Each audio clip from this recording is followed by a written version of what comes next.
Good afternoon, this is कैसर बारी from बारी law associates. आज की जो वीडियो है ये है इंडेफिनेट लीव टू रिमेन जो है ILR, और इसमें व्हाट इज़ द डिफरेंस जो है ये बिटवीन लेबर पार्टी की जो करंट गवर्नमेंट है उनका and Nigel Farage Reform Party. So पिछले दिनों से जो है आप देखते आ रहे हैं कि रिफॉर्म पार्टी की जानिब से नाइजल फराज साहब जो हैं जिनका कहना है कि हम ILR सेटलमेंट को जो है वो ख़त्म कर देंगे, हम बेनिफिट्स को जो है सिर्फ जो ब्रिटिश पासपोर्ट होल्डर्स जो हैं उन तक रखेंगे, और इस तरह की जो पॉलिसीज़ जो हैं वो नाइजल फराज रिफॉर्म्स पार्टी के जो हैं वो दे रहे हैं। और जो करंट गवर्नमेंट है लेबर पार्टी जो है वो बहुत ज़्यादा क्रिटिसिज्म का शिकार है, और इस पे मुख्तलिफ चैनल्स और मैं ऑब्वियसली मैं भी जो है उसमें डिफरेंट जो चीज़ें चल रही होती हैं हम आपके सामने रखते हैं। सो आज की वीडियो का मकसद ये है कि ये एक्चुअली दोनों पार्टीज़ जो हैं उनका मौक़िफ़ है क्या, वो ओपिनियन क्या है। और नंबर एक तो ये है, आज का व्लॉग स्टार्ट करने से पहले मैं आपको बताता जाऊं, सो फार जो है इस तरह की कोई फाइनल अथेंटिक चीज़ नहीं है, नंबर वन।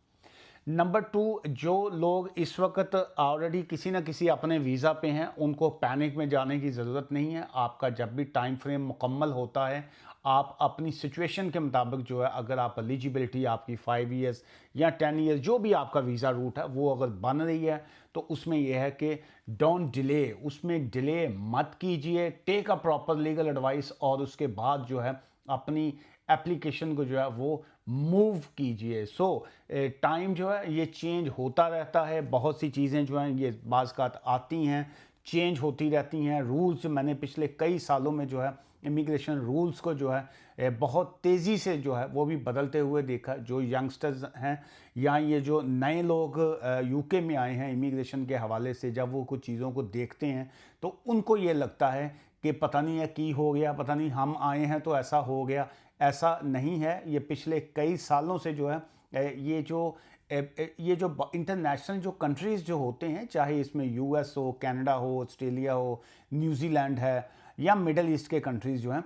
ये ऐसे तमाम कंट्रीज़ में जो है ये इमिग्रेशन जो है ये एवरीडे की बेसिस के ऊपर, मैं समझता हूँ डेली बेसिस के ऊपर जो है ये चेंज होती रहती है। ये सर्कमस्टांसिस होते हैं, हालात के मुताबिक जो हैं वो चीज़ें चलती हैं। इसके ऊपर थोड़ी सी मैं और बात करूँगा आफ्टर ये एक्सप्लेन करने के बाद कि एक्चुअल ये डिफरेंस जो है लेबर पार्टी का और reforms party UK Nigel Farage साहब जो हैं जो उनका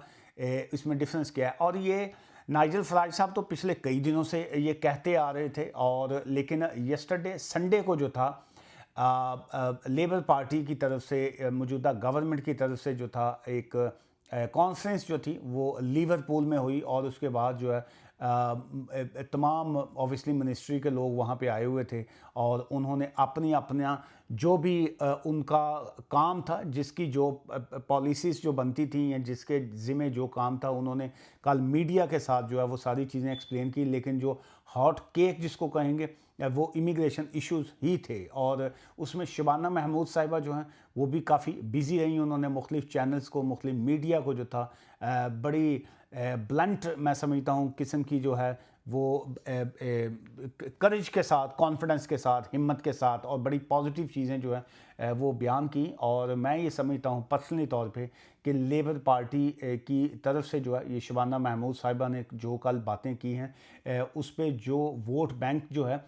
लेबर का अगर डाउन हुआ भी तो वो यस्टरडे जो था वो बैक टू नॉर्मल जो है उस पर वो आया है। और इसमें ILR की जो पॉलिसी जो नाइजल फराज साहब ने दी है उसमें तो वो बड़ा क्लियरली कह रहे हैं, नंबर वन कि जी कि हम नो मोर सेटलमेंट जो है कहते हैं, उन्होंने ये नहीं कहा कि हम जो है किसी को UK में एंटर नहीं होने देंगे। वो कहते हैं यू आर वेलकम, आप आइए, यहाँ पे आइए, UAE की तरह, दुबई की तरह, बाकी कंट्रीज़ की तरह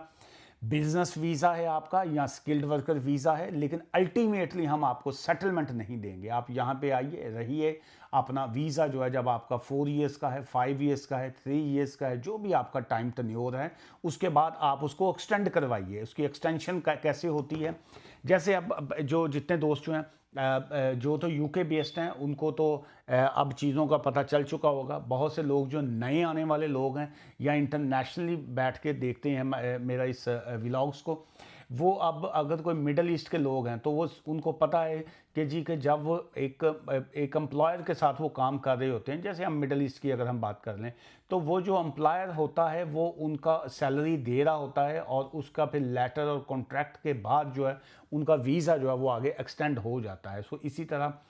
यूके ये कह रहा है, नाइजल फराज साहब जो है वो ये कह रहे हैं कि अगर किसी के पास वर्क वीज़ा है और वो काम कर रहा है शख्स जो है और वो टैक्स पेयर है, वो टैक्स उसका कंटिन्यूसली चल रहा है, तो उसके बाद जब उसका टाइम ऑफ एक्सटेंशन आएगा तो वो बताएगा कि जी कि मैंने ये टैक्स पे किया, ये मेरी बैंक स्टेटमेंट है, ये मेरा क्रिमिनल रिकॉर्ड नहीं है। और इंग्लिश लैंग्वेज जो थी वो मैंने टाइम टू टाइम जो जो जैसी स्टेजेस आपने रखी, जैसे हम अगर हम स्पाउस वीज़ा की बात करते हैं तो आउटसाइड दी कंट्री जब आप वीज़ा लेके आते हैं तो A1 इंग्लिश का करना पड़ता है आपको पास। जब आप उसकी एक्सटेंशन की तरफ जाते हैं तो A2 आ जाता है। फिर जब आप ILR अप्लाई करते हैं तो फिर आपको B1 जो है उसकी तरफ आप जाते हैं। सो एक एक स्टेजेस जो हैं उसकी रखी गई हैं। सो इसी तरह जो है जो वीज़ा एक्सटेंशन की ये बात कर रहे हैं, वो कहते हैं जी हम वीज़ा एक्सटेंड करेंगे, लीगल माइग्रेशन जो है उसको हम प्रमोट करेंगे, लेकिन जो इलीगल इमिग्रेशन है जो बॉर्डर क्रॉसिंग के बाद है, हम एक तो उनको इमीडिएट तौर पे वापस करेंगे जहाँ से भी वो आए हैं। सेकंड ये है कि हम आपको सेटलमेंट जो है वो नहीं देंगे। और इसमें ये मज़ीद जो डिफरेंस की अगर हम बात करते हैं, ये वाला पॉइंट तो आ गया नाइजल फराज साहब का रिफॉर्म्स पार्टी का। अब हम दूसरी तरफ आ जाते हैं, जो अभी यस्टरडे जो है बातें की गई लेबर पार्टी की तरफ से, और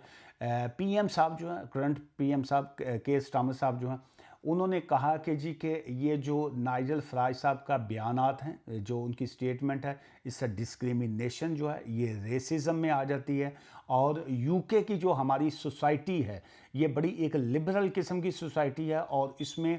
हम वेलकम करते हैं हर उस शख्स को जो लीगल तरीके से यूके में आता है, और हम लीगल इमिग्रेशन को जो है हम प्रमोट करते हैं। और हम इस तरह का जो इश्यूज़ जो वो क्रिएट कर रहे हैं नाइजल फराज साहब की पार्टी के, हम उसकी तरफ नहीं जा रहे। And their policy is a resist and immoral जो है, और उनकी जो पॉलिसीज़ हैं वो रेसिस्ट हैं और वो इमोरल हैं, गैर अखलाकी हैं और गैर कानूनी हैं। द रीज़न इज़ कि एक शख्स जो है जिसका शबाना महमूद साहिबा ने भी यही कहा कि अगर मेरे पेरेंट्स जो हैं वो यहाँ पे 60s या 70s में आके यहाँ पे यूके में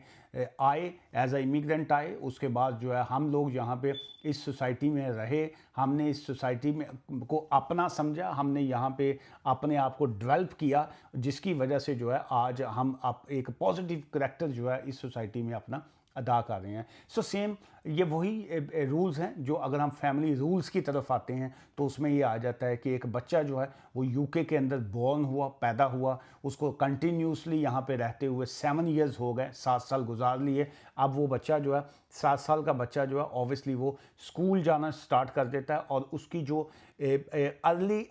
एज जो है उसने जो गुजारी, उसने यहाँ के माहौल में उसकी आंख खुलती है, पैदा यहाँ पे हुआ, आंखें यहाँ पे खुली, तो इसका मतलब है उसने इस सोसाइटी को अडॉप्शन की तरफ वो गया है। सो दैट्स वाई उस बच्चे का एक लीगल राइट बनता है कि वो on the basis of 7 years जो है वो यहाँ पे गुजारने के बाद वो अपने आप को यहाँ पे सेटलमेंट या अपनी ILR या सेटलमेंट की तरफ जो है वो लेके जाता है। और इसी में मज़ीद ये कहा गया कि ऑब्वियसली इस दिस ऑन गोइंग बैटल जो है ये एक बैटल है, पॉलिटिकल बैटल है, और ये इसको हम सियासी बैटल भी कह सकते हैं। ये हर इलेक्शन से पहले जो है ये इस तरह के जो हैं ये कुश्तियाँ होती रहती हैं, लेकिन क्या है कि चूँकि ये सिविलाइज्ड सोसाइटियाँ हैं, यहाँ पे नूरा कुश्ती जो सुना होगा, जो साढ़े ਜਿਹੜੇ पंजाबी ने पंजाब वाले पासे ਦੇ ਉਹਨਾਂ ਨੂੰ पता ही होएगा कि नूरा कुश्ती की होंदी है। वो दोवें ਪਹਿਲਵਾਨ ना आपस ਦੇ ਵਿੱਚ ਰਲੇ ਹੁੰਦੇ ਨੇ ਤੇ ਇੱਕ ਦੂਜੇ ਨੂੰ ਜਿਹੜਾ ਉਹ ਧੋਬੀ ਪਟਕਾ ਲਾ ਕੇ ਥੱਲੇ ਸੁੱਟਦੇ ਨੇ।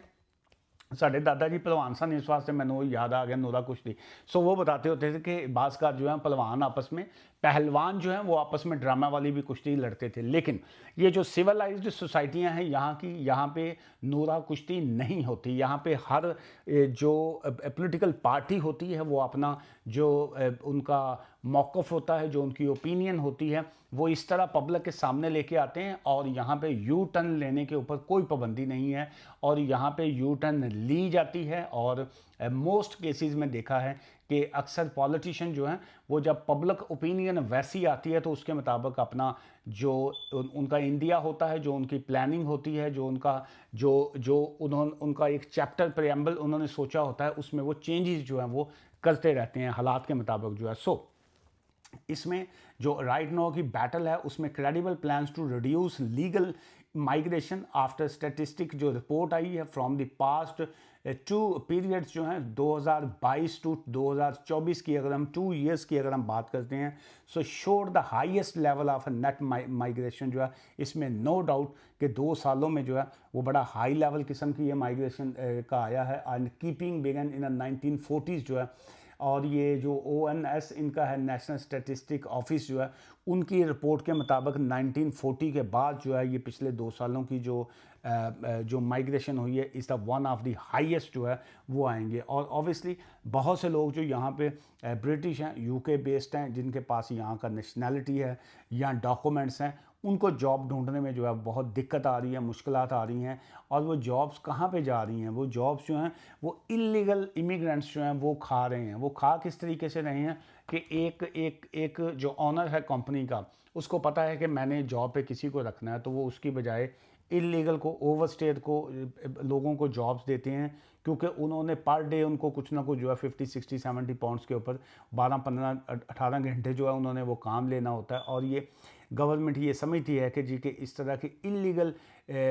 इमिग्रेंट्स की वजह से, जिनके पास डॉक्यूमेंट्स नहीं हैं, उनकी वजह से ये एक ज़्यादती है उन लोगों के साथ भी जो एक बेड फैक्ट्री में काम कर रहे हैं, या किसी कार वाश में काम कर रहे हैं, या किसी नेल बाज में काम कर रहे हैं, या किसी ऐसी जगह पे जो डिलीवरियां जो है वो उसकी जॉब कर रहे हैं, और 12-12, 15-15 घंटे काम करने के बावजूद 2-2, 3-3, 4 पाउंड घंटे के ऊपर वो काम करें। सो उनके साथ भी टेक्निकली तौर पे ज़्यादती है। लेकिन इसका मतलब ये नहीं है कि जी कि एक शख्स जो है वो यहाँ पे इतना टाइम गुजार ले तो उसको जो है हम सेटलमेंट जो है उसकी तरफ भी ना लेके जाएं। फिर इसमें मज़ीद जो इन दोनों की अब चीज़ें जो हैं वो चल रही हैं, और उसमें मेन इशू जो है वही है, इट्स कॉल्ड अ सेटलमेंट जो है कि जी के जो लेबर पार्टी है वो कहती है कि हम सेटलमेंट जो है उसके ख़िलाफ़ नहीं हैं। हम चाहते हैं कि लोग आएँ, वर्क करें, रहें, स्टडी करें, और उसके बाद लीगल सेटलमेंट जो है उसकी तरफ जाएं। और लेबर प्लान जो है इसमें मज़ीद आ गया है कि आप आइए, काम कीजिए, making a national insurance contribution जो है, नॉट क्लेमिंग अ बेनिफिट्स जो है आप एलिजिबल नहीं है तो क्लेम मत कीजिए, learning English to a high standard जो है, और having a spotless criminal record जो है, आपका क्रिमिनल रिकॉर्ड जो है वो नहीं होना चाहिए, giving back to a local community in some way जो है, किसी न किसी तरीके से जो है अपनी आप सोसाइटी को जो है कुछ वापस भी कीजिए। वापसी से मुराद ये जैसे वॉलंटियर तौर पे काम करना, जो जैसे अदारे हैं, फ्री ऑर्गेनाइजेशंस हैं, वहाँ पे भी काम कीजिए, एक पॉजिटिव कंट्रीब्यूट कीजिए जो कंट्री को, कि आप कुछ ना कुछ तो इनको वापस भी आप दें टैक्स के अलावा जो है। ये है इनका प्लान। और जो नाइजल फराज साहब का जो प्लान है वो तो उन्होंने क्लियरली कह दिया है कि हम जो है चाहते हैं कि सेटलमेंट जो है वो ना दी जाए। आज की इस वीडियो से मुझे इजाज़त दीजिएगा। रेलिवेंट कमेंट्स जो है अगर आप करना चाहें तो so you are most welcome. मैं ब्रेडफोर्ड में हमारा ऑफिस है, बारी लॉ एसोसिएट्स। अगर आपका कोई लीगल मैटर है, लीगल इश्यूज़ हैं, तो आप अपॉइंटमेंट बना के मुझसे अपना केस जो है वो डिस्कस कर सकते हैं। दुआ में याद रखिएगा। Take care. खुदा हाफिज़।